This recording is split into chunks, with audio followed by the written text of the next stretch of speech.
welcome back to Claiborne. I'm very happy that you're here. Wanted to give you a little update on Shaggy's garden. I believe in the last video I said that it is a spring fall garden and I was turning it into a spring fall winter garden, and I meant to say spring fall summer garden. So I went out to Walmart and grabbed some of their plants that were on clearance, and I ended up with purple hyacinth, pink hyacinth. I got two of the pink hyacinths. I got purple tulips, and I got red tulip, and somewhere in here I think was a yellow tulip. I think that one right there might already be a yellow tulip. So what I'm doing is, and as you can see, here's a mom and a mom, and way over there is another mom. Those are big, huge, beautiful moms. And you can, I don't know if you can see, but this mom over here in the middle is already, see some green right there? Is already trying to come back. Okay, and then I wanted to mark these, and I'm going to show you real quick those plastic garden tags. They were difficult to find, and I felt like a higher power was telling me don't use plastic this year. Let's go with wood. I went to one of those bargain bins, and I know this is unconventional, but they were selling a 230-piece wooden set, cutlery set, for $5. These are all wooden straws, which I'm going to take in the house, and I'm going to use those in the house. And then I thought these little knives would be perfect for my garden tags this year, so I'm just going to use some magic marker on those, some of the Sharpie on those knives. And I have, well, take away the straws, I have 230 pieces, so I mean, if I was going to plant that much, I could use the forks and the spoons too. Like I said, it's kind of unconventional, but it is wood, and it was super cheap, 230 of them for $5. And you know, I get the bonus straws out of it. So in the back is where I'm going to turn this part of the garden into the summer garden. I'm going to do a lavender on either side of that planter box, and I'm going to do two different kinds of marigolds in the box. Shaggy just went to go get me some forest soil, and so we're going to get started. Shaggy just got back from the forest and found me some beautiful soil. It's nice and airy. It's going to be great as potting soil. Can't wait to start using this. Thank you. Okay, and then over on this side of the camper, if you follow me down the bark path, the kids had left behind this deck. They didn't want it. It was too much trouble to pull it apart, and they didn't have anywhere to store all this lumber. So they just left the deck. So we made use of the deck by adding a step to the front, and then we put some patio furniture up, but it never had a railing. And so as a railing, my husband's created this planter box that goes all the way around. And then right through there are lights. I'll show you later. We're going to put the lights around the outside of the planter box to help illuminate it. And then in the planter box is where I'm going to do herbs this year. So all three planter boxes will be done in herbs. And I just have the usual suspects when it comes to herbs. I don't know if I've shown those yet or not. But anyway, so in the bottom of the planter boxes, we put in fluffy leaves that we raked up, about 2 inches. And then on top of that, about a 6-month composting of bunny poo and straw, about an inch of that, maybe 2. And then an inch or so of well composted bunny poo and straw. Of course, bunny poo is one of those fertilizers that don't really have to sit around long at all. They're what they call a cold fertilizer or cold manure, and won't burn your plants.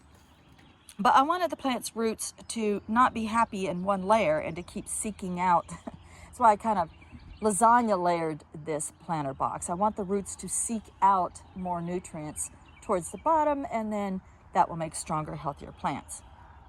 And then we're going to add, almost the majority of it will be that forest floor soil that he just went and fetched from the woods.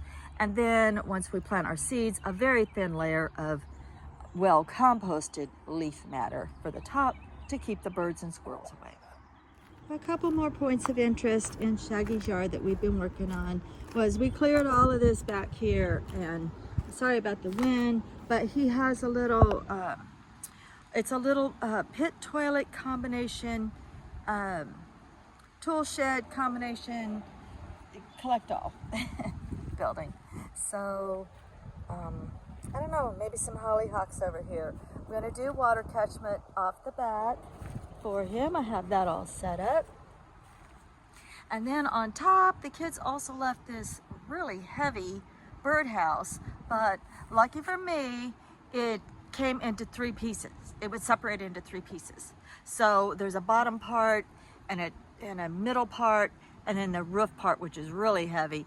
And somehow, because the fact that it broke down into 3 pieces, I was able to skinny up that ladder, and he could hand me the parts, and we assembled it on top of the back of this little shed. And here's a shot of the little park that we're creating. So a critter got into the bird feeder, but we hung a bird feeder up here, and I just put like bread in it, or little biscuits or something left over from dinner. And then we get quite a few cardinals and little titmouse birds that come and visit us here. And then we pushed over this hedge tree, but we don't want to dull our blades on cutting it. So we're just going to use the tractor and drag that off to lay over in the woods with another fallen tree and get it out of our way. That way, you don't want to saw up too much hedge. You'll be forever sharpening your blades. And then the kids left this cute face on this tree, and for the longest time, he only had one eye.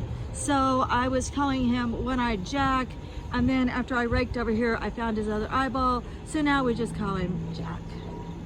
And then where Shaggy's camper is a really fun area of the property because he's surrounded by this beautiful creek, and we can walk down to it. He's creating us a path so that we can have easy access. There's nothing running through it now, but at one end of it over there, there's a fun little waterfall, and I've lined that bed with rocks. You've seen that before. I'll show a close-up of it later, but I love the fact that his yard has access to this creek, and anytime we get a heavy rain, we can hear the water rushing past here from the camper. So on this front side of the camper, the kids also didn't want this little chimney fire pit thingy.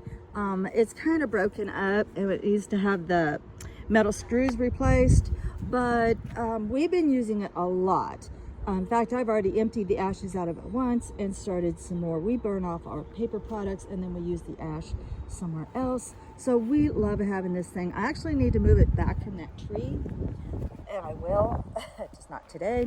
But whenever I find a stick of appropriate size for that particular chimney, I cut it up with my little steel, my little handheld steel chainsaw, and I cut them up to about this size, and then I put them here, and then I call this my sweetheart fire ring, because we just build the sweetest little sweetheart fires in that chimney, and we come over here and get our firewood from the sweetheart fire ring wood. It's just fun. So the lights are attached easily with just staples, and we put them all along the outer perimeter of the side of the planter box. The middle planter box is waiting to be built, and then we'll just attach the lights all the way along the outer perimeter and come back in the inner perimeter. Just some fun Christmas lights that we had lying around. And then when it is time for us to plant seeds in the planter box, which it's a little early now, I think we're gonna add some of the marigolds that I showed from yesterday. These are Champion and Jolly Jester. And then when I say usual suspects, chives are going in the planter boxes, along with cilantro, sage, Greek oregano, and basil. So I think now we're just going to sit here and take a break and enjoy some sun tea with those cool wooden straws that I showed you earlier. And we're gonna sit up here with Mickey and Minnie and decide where we're gonna put the hammock. And I hope that wherever you are today, you are enjoying Mother Nature, you're getting out into the elements and really, really connecting with the earth. Much, much love and light, many blessings. Talk to you next time.